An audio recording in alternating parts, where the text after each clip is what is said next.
Agora a gente vai para a classificação dos tipos de transtorno bipolar. Ela é uma classificação que, para o DSM-5, ele tem basicamente 4 tipos muito mais importantes, que seria o transtorno bipolar tipo 1, o transtorno bipolar do tipo 2, a ciclotimia, e a gente coloca essa questão do transtorno bipolar e transtornos relacionados, especificados ou não especificados. Vou explicar bem isso. Primeiro, o que é um transtorno bipolar do tipo 1?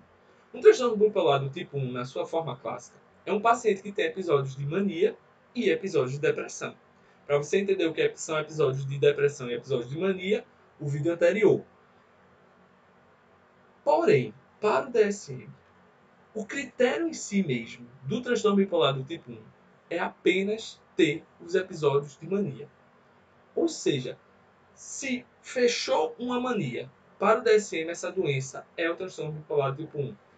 Na maioria das vezes, na absoluta maioria, vão acontecer episódios depressivos maiores. Porém, não é necessário para se dar o diagnóstico. Se você teve um episódio de mania, o diagnóstico é transtorno bipolar do tipo 1.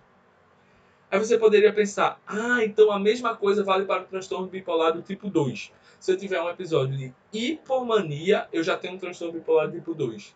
Não.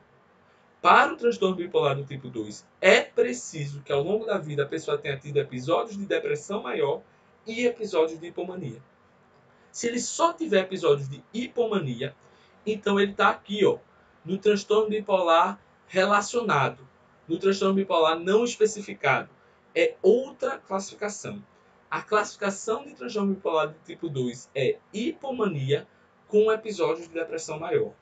E se ele fez um episódio de depressão maior, uma hipomania e uma mania? A gente vai ver.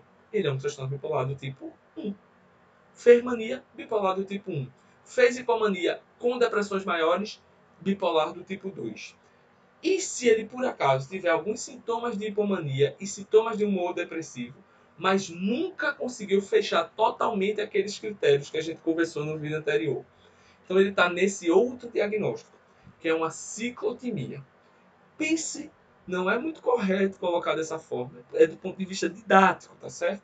Mas pense na ciclotimia como se fosse assim, um transtorno bipolar mais leve.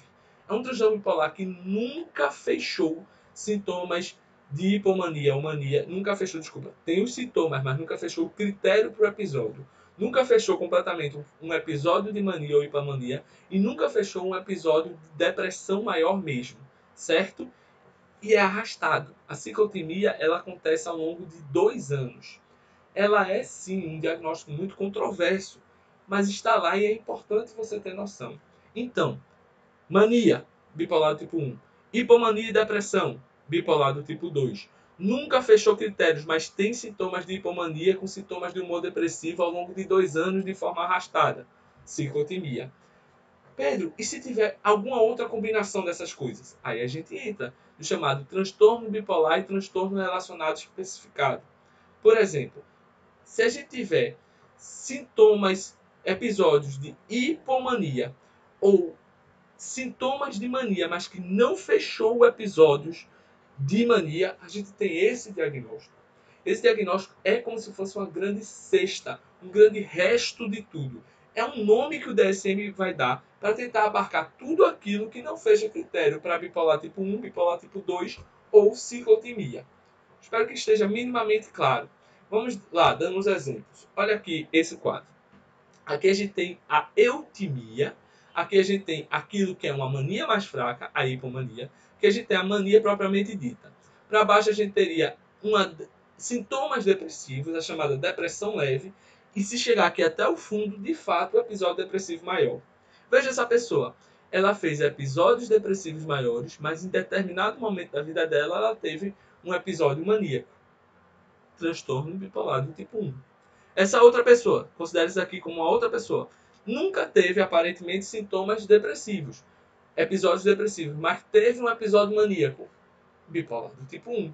Essa pessoa aqui teve episódios depressivos, teve episódios hipomaníacos, ou seja, teve os dois,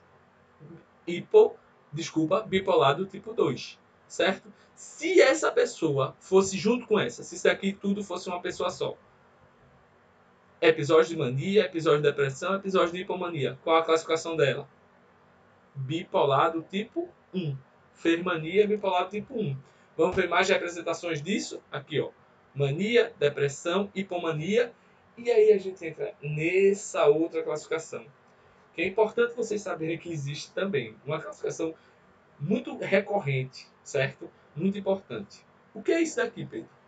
Isso daqui é o chamado episódio misto. Na classificação ele fica até ruim de representar. Por quê? A ideia é como se fosse assim. Imagina um paciente que está num episódio maníaco, porém tem alguns sintomas do polo oposto. Isso pode acontecer? Pode. É o paciente que vai dizer que ele está acelerado, ele está irritado, está grandioso, está com comportamento de risco, está com comportamento impossível, mas na verdade ele se sente triste. Ele diz a você que se sente triste. Ele diz a você que está mais ansioso. Ele começa a trazer sintomas do polo oposto. Isso é o episódio misto. É o paciente que vai estar num episódio, por exemplo, de mania, mas com sintomas de depressão, que não fecha o critério para depressão. Se você tem um episódio misto, um episódio de mania mista, você está querendo dizer que o paciente está num episódio maníaco com sintomas de depressão. E o oposto também pode acontecer. O paciente pode estar num episódio depressivo com sintomas mistos. Para o DSM, isso é um especificador. Você diz que o paciente está num episódio maníaco com sintomas mistos ou no episódio depressivo com sintomas mistos, ou seja, com sintomas de mania. Mas isso é uma grande polêmica. Existem muitos pesquisadores que vão dizer que nós deveríamos entender isso de maneira diferente, que, enfim, é uma questão muito complicada. Vamos tentar nos ater ao básico, mas é importante saber que isso existe. Então, por exemplo, essa pessoa tem episódios de mania, tem episódios mistos e tem episódios depressivos. Ela é o quê? Bipolar do tipo 1. Fermania é bipolar do tipo 1. Essa outra pessoa tem episódios maníacos, tem episódios depressivos, tem episódios hipomaníacos, tem episódios depressivos, tem episódios o quê? O que é isso aqui que ele está representando? É outro conceito muito interessante. Ele está representando uma pessoa que tem pelo menos 4 mudanças de episódios. Ou seja, essa pessoa específica tem 3 episódios maníacos e um episódio hipomaníaco. 4 mudanças de episódios em pelo menos 12 meses. Isso daqui é uma pessoa com uma chamada ciclagem rápida. Pessoa que tem 4 mudanças de episódios em menos de um ano, certo? E você pode ter um transtorno bipolar tipo 2, por exemplo, com ciclagem rápida, embora a descrição mais clássica é para o transtorno bipolar tipo 1. Aqui, ó, outra representação de ciclagem rápida. Uma pessoa que foi da mania para depressão, para mania, para depressão em menos de 12 meses. E para depressão de novo, passando pela eutimia, ciclagem rápida. Fez mania, lembrar, essa pessoa é uma pessoa com transtorno bipolar do tipo 1.